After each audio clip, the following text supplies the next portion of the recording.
But we begin with a man who just announced a nice little extension. And here's how he did it on Twitter in 3, 2, and 1. What's up, Vegas? How you doing? It's your boy, Revo. Now, look, I've been doing a lot of thinking lately, and there's 2 things I haven't accomplished. Number 1, haven't won a Stanley Cup. Number 2, haven't won a scoring title. Now, I can win a Stanley Cup this year. I can do it. Can't win the scoring title. Can't do it. Just missed it by a couple points. And I also can't do it next year if I don't have a contract. So, I am happy to announce that I just signed a 2-year extension with your Vegas Golden Knights. I'm back, baby! One and only Ryan Reaves announcing on social that he is sticking around in Vegas. Ryan joining us here on Tim and Sid. Ryan, congratulations on the deal, man. How are things? Doing good. Everything's good. I couldn't be happier, to be honest with you. Is it nice to get that taken care of, to have 2 years? I mean, you're at an age, you're no spring chicken. I don't have to tell you, as a mid-40s dude, you're not a spring chicken anymore. Is it nice to have the next 2 years kind of locked up? Well, you speak for yourself. I'm like a fine wine. I've been getting better with age. So yeah, I've been. But yeah, no, definitely. Yeah. No, I'm happy about it. Being 33, it is harder to get those 2-3 year contracts. And especially in the city you want usually. So, I caught a 2-year in the city I didn't want to leave, on a team that I want to win a cup with. So, I'm happy to be here. Ryan Reaves of the Golden Knights here on Tim and Sid. Ryan, before we get into the particulars of what's going on with you and the team, I know a friend of Tim and myself, Darren Millard, is now a huge part of the local Vegas Golden Knights broadcast crew. How long did it take for you to realize how horrible a human being he was as you played and dealt with him? Because it didn't take us very long at all. How long did it take Ryan Reaves to figure out what we've known forever? I don't know what you're talking about. See? He's playing nice. Nice. Okay. Playing nice. I really don't know what you're talking about. The broadcaster that you know well, like that, let's have that conversation before we, like, what's it like to live to grow up on the same street as our boy Oki? It was a lot of fun. It's funny. I consider that kind of my second family. I was there all the time. It got to the point where I was just strolling into their house unannounced. Probably shouldn't have been doing that as a young kid, but they opened their doors, welcomed me every single day.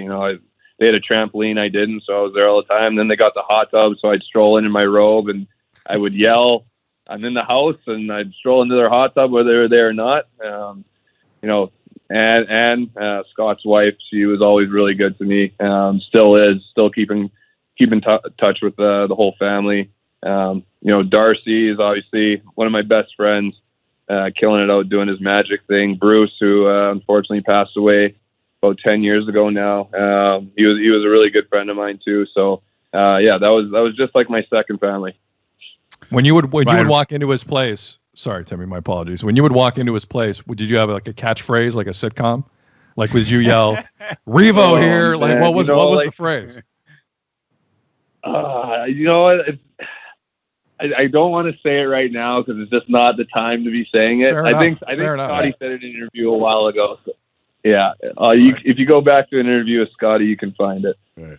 Ryan Reaves joining us here on Tim and Sid. We're hearing a lot of questions about how the NBA returns, if Major League Baseball returns. There's a lot of different questions swirling. How eager are you to get back to competing? Yeah, I mean, I'm excited that we got to start skating last week, and I think like everybody else on this team, I'm very eager. I think we know we have a team that can win the Stanley Cup.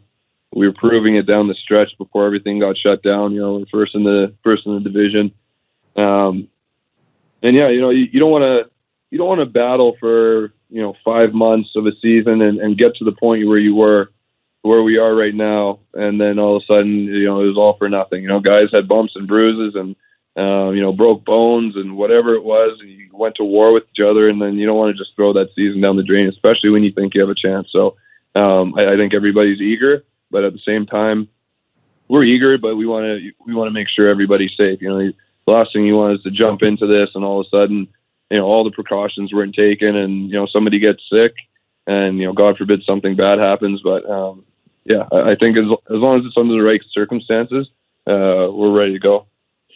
Stage 2 of the NHL's return to play is underway. Ryan Reaves of the Vegas Golden Knights joining us here on Tim and Sid. Ryan, how many times have you been tested so far for COVID-19, and what has it felt like every time? Because it looks like a rather unique experience. Yeah, you know what? I've been tested 3 times in the last 2 weeks, and they do not do the nose one here, which is really nice. It's just like, you ever got a strep throat test where they just kind of swab the back of your throat? Yeah. Okay. Yeah, that's what they do now. I guess they got a new. Right. Yeah, it's just a little swab with the push your tongue down, and it takes, I think, 2 seconds. So it's absolutely painless now. I've seen a couple guys gag. They got the gag reflex going, but it's not bad at all. That's better than the brain massage that the nasal swab turns into, or at least looks like it turns into. I saw people getting that, and I'm just praying I never had to do that because it just looks miserable. The only thing I could think is, like, what if one of the things snapped off in your nose? You fish it out with what? You got bigger problems. Pliers. There's a whole other. Who's got the needle nose? Who's got the needle nose pliers? Bring them over here. Yeah, you have a whole. That's a different kettle of fish. No time for that. How long before the test came back with the new test that you guys were taking? These ones are coming back pretty quick. I don't know exactly the time frame, but they were. I think mine was the next day because I was allowed to come into the rink, so they must have got the results back. Right. Ryan Reaves joining us here on Tim's. What do you think the key will be for everybody returning? Like, this is a crazy restart. We're doing it in the middle of the summer. Obviously, we've never seen anything like we've seen in the last couple of months. Like, is there a key to getting the sea legs back quick? And do you have any idea, or is this kind of new territory for everybody? I mean, these couple weeks leading into, the quote unquote training camp, I think are going to be really key. For me, this is the longest I've ever gone without skating. I know some guys can, end the season and jump back into it and, end of August and be fine for training camp in September. I can't do that. I usually take a month and a half off. So taking 3.5 months was, I was a little scared, but I think I did a good job of staying, as best as I could in shape and in condition, because I haven't felt too bad on the ice. And, these little skates are a little different than a playoff game, of course. Yeah. So, you don't know what to expect there, but I think these couple weeks and then the, couple weeks of training camp is going to be very key that you get back in shape, not only just so you can breathe on the ice, but so you don't get injured. Right. Absolutely. Ryan Reaves from the Golden Knights joining us here on Tim and Sid. Ryan, a report Friday from the Las Vegas Review-Journal that Vegas is going to be a hub city. Nothing official yet. No word on what the second one would be, but it seems like you hear enough reports and you hear enough people talk about the amenities and what Vegas has to offer. It does make a lot of sense. Are you hoping that happens? Are you hearing that's going to happen? Where are you at with that? Yeah, I mean, I heard it, but, I've heard a million different things. And the thing with that is, I heard Vegas was a hub city, but then I heard, okay, well, if Vegas is a hub city and then that means that you can't be there. So, they're saying if Vegas is a hub city, then the Eastern teams are going to come here and the Western teams are going to go to Vegas. And then I heard if Vegas is a hub city, well, yeah, you can stay there, but you got to stay in a hotel. So I'm not holding my breath for anything right now because there's just been so many rumors, so much speculation on the cities and how it's going to function and, what teams are going to be there. So I'm not even going to waste my time thinking about it because things can change too. All of a sudden they didn't like something in Vegas and Vegas is off the table. So, I'll think about it when they tell me it's true.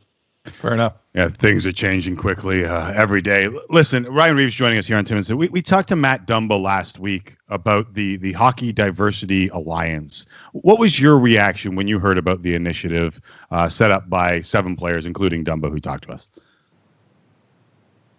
Yeah, I think it's great. I think a group that's being formed to bring awareness, and to diversity in the game, and to teach people in the game and in communities about Black culture, and I think it's a great thing how they're going about. I listened in on one of their calls a couple days ago, and they're still in the early stages. So I'm excited to see what they have to say about their plans and everything. But I'm hoping that they can work with the NHL and work with the communities and different aspects of hockey. Whether it be minor league hockey or hockey camp, whatever they want, whatever they're planning on doing. I think it's a great thing if they can bring awareness to the sport and change kind of the culture of that this is a white sport. Ryan Reaves, the Golden Knights, here on Tim and Sid. Ryan, where's the most important part of hockey where you would like to see the change? Because I think the more you hear of players' experiences, of hockey people, and how things sometimes go when kids are younger in the game, there is a general feeling that is where you need to start right away. You need to start at the minor league games. This education, this conversation needs to happen, and the tolerance of some of the garbage that does go on or off the ice. That it feels like that's the first place. Do you agree with that? 100%. That's always been my thing. Is hockey is a very expensive sport, and whether it's a Black community, a white community, a Hispanic community, it doesn't matter. Those communities don't have the amenities to be exposed to hockey. You have to have a rink. You have to, and rinks aren't cheap. It's not like you can just throw up a basketball net and lay down some concrete. You got to put up a building, and you got to have the cooling systems, dressing room. You got to have the whole thing. So, if you want to expose these communities to the game, you can't let them come to you. You can't say, hey, come over to, come to a Golden Knights game, come to a Blackhawks game, whatever it is. You can't do that. You have to go to those communities. You got to bring the sport to them, and you have to educate them about the sport. You got to build arenas in those communities. You have to get equipment to the kids that can't afford the equipment. And then you have to bring these athletes to the communities. And it's all great to, go out and play a ball hockey game with, let's say you're in a Black community and you bring a white athlete there. Yeah, they're going to love it. Look, this guy plays in the NHL. We're playing ball hockey with him. Great. But you have to bring the Black athletes to these communities. They want to see people that look like them, that dress like them, that talk like them. That's what really draws people. When, as a Black kid, you look at basketball, you look at football, those players look like them, and they dress like them, and they grew up in those communities. If I walk in there and I'm wearing Jays and some other kid's wearing Jays, oh, that guy wears Jays like me. Oh, he's got earrings in his ears like me. Oh, he dresses like me. That's what really draws these kids in. And I think that's the kind of thing that the NHL, that these teams really need to focus on. And you hit it right on the head. You got to get to the kids first, because that's where it starts. You have to educate the kids first, and they'll bring that education to the next level, to the next level, to the next level, all the way to the NHL. Right. So you can see yourself in the game.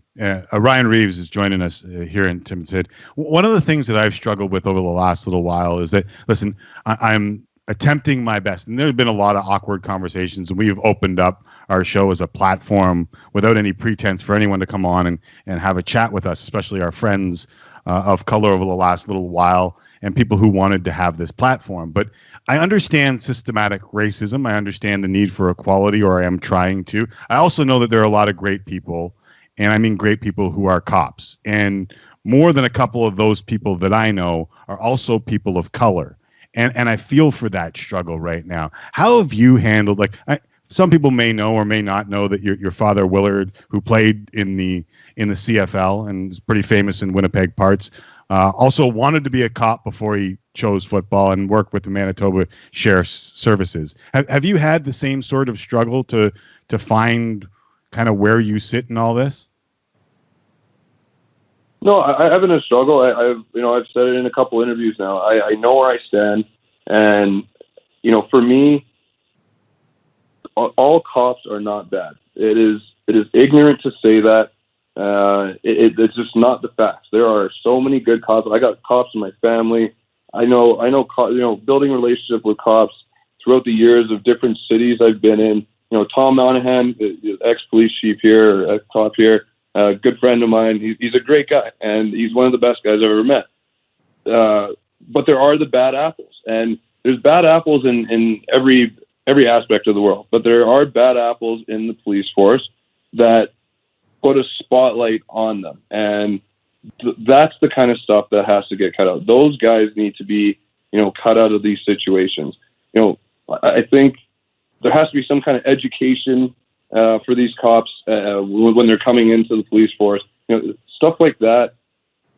But I've always I don't struggle because I know where I stand. I know that all cops aren't bad. It's just ignorant to say that. Ryan Reaves, the Golden Knights, here on Tim and Sid. Ryan, what did you make of how the rest of the NHL community reacted? Because I thought it gets interesting when it comes to guys like the bigger names like Crosby and whatnot. There seems like there's a countdown on when the statement gets made. Like I felt like there was a lot of that going on. Generally, what did you feel like? And there were other players who came out with statements very quickly, and eventually Sidney Crosby did. What did you make generally of how the league reacted to the last 3 weeks? I like, after reading a lot of players' comments, I liked what a lot of them said. They said, I don't agree with what's going on in the world. There has to be equality, but I don't know what it feels like to be in that position. So it's time for me to educate myself, listen and learn, and make not only myself, but, the community that I live in better. And that was a general message from a lot of people. And then my favorite part was it's time for us to listen now because I don't know what it feels like. And that's the thing. If you're not black, if you don't know, how it feels like to feel like a lot of black people do living in their communities, then you can't say, listen, I know what you're going through, because it sounds stupid to say that. And I'm really happy that a lot of these NHL players didn't say that. They came out and said, listen, it's time for me to listen. Ryan Reaves here on Tim. Go ahead, Timmy. Go ahead. Without a doubt. No, I was thinking the same thing, and I'm glad that we did a lot of listening on this show, and it's great to hear that there are other people who are doing the listening, because the conversation is really important. But when a conversation is really good, when there are people listening and not just yelling from both sides, right? For sure, and that's the thing. There has to be conversation, and the problem that we're running into right now is there's been years of this going on. A video comes out and, black people say, listen, you need to start treating us like equals, okay? You can't be doing this. You can't be just, gunning us down the streets, whatever it is, okay? So people march. And then another video comes out or something else happens and people march and people start getting pissed off. And then another one comes out and you say, listen, you need to stop this right now, okay? Because it's going to hit a boiling point. And what's happened right now is there's been marches, there's been conversations, there's been talks, there's been protests, there's been peaceful protests, and now we've got to a point where, listen, we did all that and nothing happened. So what else do you want us to do? Now we're in a situation that we're in right now, and I don't condone the looting and the burning down communities, because you're just hurting your own community. I don't like any of that, but at the same time, I understand why it's happening, because the other stuff wasn't working. It hasn't worked for years and years and years. And at some point, there's going to be a boiling point. And we've hit that point. And I hope that stops. But I also hope that it sends a message that, listen, there needs to be change or something is going to happen. And we're there right now. So, I hope this really sparks some real change, some real conversation. And I don't sit here and act like I know where to start or where, what to do about it. But I definitely listen to people's conversations and opinions, and I absorb it and I think about it. And I definitely want to get involved in it. But yeah, I'm not going to sit here and act like I know how to change the world, because I don't. But, we've come to this point because the other stuff just wasn't working. Ryan, we appreciate the conversation. I mean, I was on multiple fronts. Congratulations on the deal again. I appreciate the honesty with which we kind of went around the horn here. And you and your guys on that team, you're not unfamiliar with the playoff grind here coming up. So best of luck to you and the guys. And I hope whichever way this goes, good luck. Appreciate it, man. I appreciate it, guys.